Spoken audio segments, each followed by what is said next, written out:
الحمدللہ رب العالمین والصلاۃ والسلام علی رسولہ الکریم اما بعد فاعوذ باللہ من الشیطان الرجیم بسم اللہ الرحمن الرحیم۔ میں اب یہ اگلی چند ویڈیوز میں تقریباً اگلی 4 ویڈیوز میں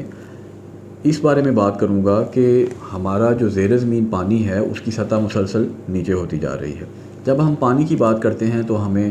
ڈیمز وغیرہ میں بھی پانی کی کمی کا سامنا ہے، اور جو دریاؤں میں پانی آتا ہے اس میں پیچھے سے انڈیا بھی کچھ پانی بند کر رہا ہے۔ وہ قومی لیول کا مسئلہ ہے، اس پہ میں بعد میں بات کروں گا، لیکن اگلی 3-4 ویڈیوز میں جو زیر زمین پانی کا مسئلہ ہے اس پہ بات کروں گا۔ دیکھیں، اس سے پہلے یہ کراچی میں اس طرح کے مسائل تھے پانی کے، اور وہاں پہ پھر لوگ ٹینکر وغیرہ سے پانی ڈلواتے تھے، پھر وہاں کا وہ ٹینکر مافیا کے متعلق بھی کافی چیزیں مشہور ہوئیں۔ تو کراچی کا مسئلہ تو یہ تھا کہ وہاں پہ زیادہ تر علاقوں میں زیر زمین جو پانی ہے وہ نمکین یا کھارا پانی آتا ہے، تو وہاں پہ میٹھے پانی کے لیے لوگ یا ٹینکر منگواتے ہیں یا کچھ پانی حکومت کی طرف سے سپلائی ہوتا ہے۔ لیکن پنجاب میں اور انٹیریئر سندھ وغیرہ میں اس طرح کا مسئلہ نہیں تھا، اور یہاں پہ زیادہ تر لوگ جو ہیں وہ زیر زمین پانی کو استعمال کرتے ہیں اور اس کو پمپنگ کے ذریعے پانی کو باہر نکالتے ہیں۔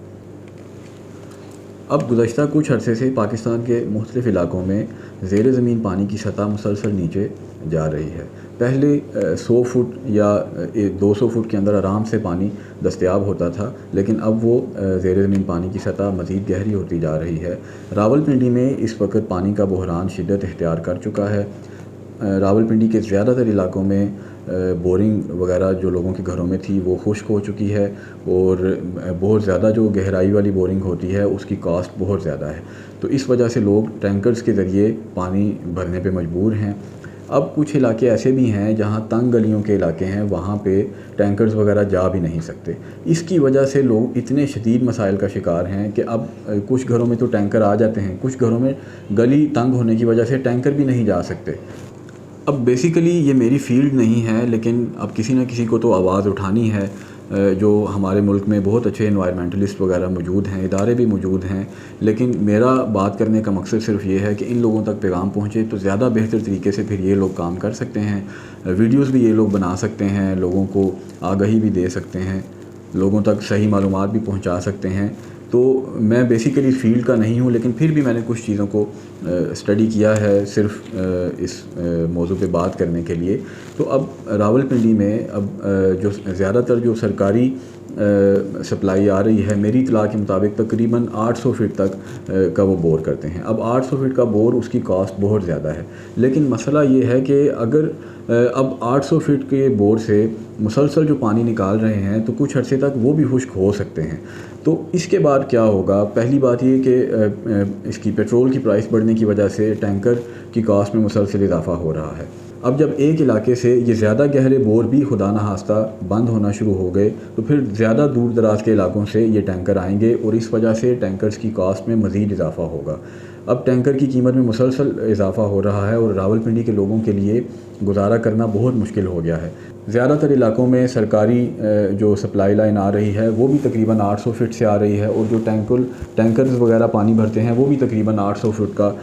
بور کرتے ہیں، وہاں سے بھرتے ہیں۔ تو اگلے مرحلے پہ چونکہ یہ سٹوریج جو ہے یہ کم ہوتی جا رہی ہے، تو اگلے مرحلے پہ اس میں مزید مسائل آئیں گے۔ ماضی میں پوری دنیا میں جب کسی جگہ پہ پانی ختم ہوتا تھا تو لوگ وہاں سے ہجرت کر جاتے تھے کسی دوسری جگہ پہ۔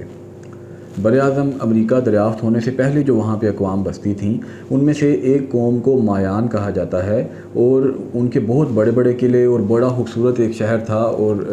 بعد میں جب سائنسدانوں نے اس کو دریافت کیا تو آج تک سائنسدان اس پہ متفق نہیں ہو سکے کہ ایسی کیا وجہ بنی تھی کہ یہاں سے لوگ سب کچھ چھوڑ چھاڑ کے چلے گئے تھے۔ تو کچھ تھیوریز جو آئیں اس میں سے جو سب سے زیادہ مضبوط تھیوری دی جاتی ہے وہ یہی ہے کہ یہاں پہ شاید بارشوں کی کمی کی وجہ سے پانی کی قلت کا سامنا ہوا ہوگا، اور اس وجہ سے لوگ یہ علاقہ چھوڑ کے چلے گئے۔ اب آپ دیکھیں کہ اگر خدا نخواستہ جس طریقے سے ہم جا رہے ہیں، اللہ چاہے تو ابھی بھی بارشوں کی صورت میں دوبارہ سے زمین میں پانی کی کمی پوری ہو سکتی ہے اور دوبارہ سے حالات بہتر ہو سکتے ہیں، لیکن ایسا ہوتا نظر نہیں آ رہا۔ تو اگلی ویڈیوز میں مزید اس پہ بات کروں گا کہ ہم اس کے لیے کر کیا سکتے ہیں، لیکن یہ راولپنڈی کے لوگوں کے لیے اس ٹائم بہت شدید نوعیت کا مسئلہ ہے، اور یہ مسئلہ بڑھتا ہی نظر آ رہا ہے۔ خدا نہ خواستہ اگر یہ مسئلہ حل نہ ہوا تو راولپنڈی کے بہت زیادہ لوگ شاید ہجرت پہ مجبور ہو جائیں، یا پھر بہت زیادہ مہنگے ٹینکرز وغیرہ پہ انہیں گزارا کرنا پڑے گا۔ اب اس سے اگلی ویڈیو میں یہ بات کروں گا کہ زیر زمین پانی کی سطح کم کیوں ہوتی ہے، اور اس کے کیا ماحولیاتی نقصانات ہو سکتے ہیں، اور عوامی سطح پہ اور حکومتی سطح پہ ہم اس پانی کی سطح کو برقرار رکھنے کے لیے یا بہتر کرنے کے لیے کیا اقدامات کر سکتے ہیں، اور جو دوسرے شہروں کے لوگ ہیں انہیں اس سے کس طریقے سے عبرت پکڑنی چاہیے۔ تو یہ ہماری آج کی ویڈیو تھی، بہت شکریہ، اللہ حافظ۔